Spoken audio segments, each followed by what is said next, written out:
Pronto il riscatto all'Lanurese che ieri grazie al gol di Alonzi ha superato la capolista Ostiamare col punteggio di 1-0. Una vittoria che fa salire i verdiazzurri a quota 16 punti.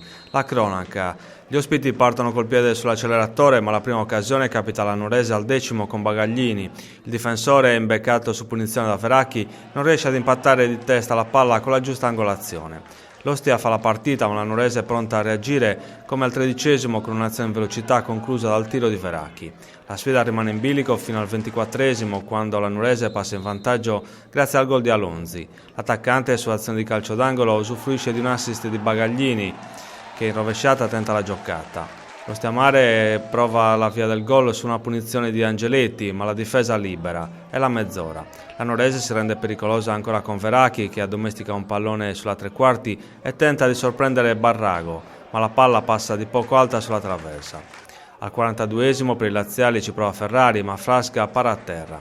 Nella ripresa l'Ostia sfiora il gol al 2° minuto con Angeletti, che, servito da Piro su punizione, manda fuori a portiere battuto.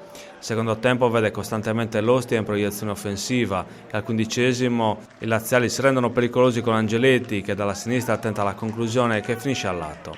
Al 17° l'Ostiamare sfiora l'1-1, prima Vano centra la traversa di testa, poi sugli sviluppi dell'azione Maestrelli dalla distanza sfiora l'incrocio.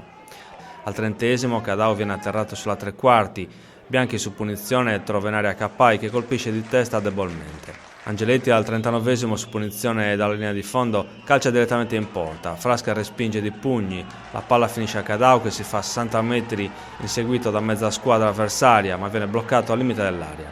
La Lanurese fallisce l'occasione per chiudere la pratica con Tupponi al 43°, l'attaccante servito da Cappai si fa recuperare da un difensore. Nel finale brivido per la Lanurese, al 45° Cattese calcia alto da ottima posizione e grazie ai verdi azzurri.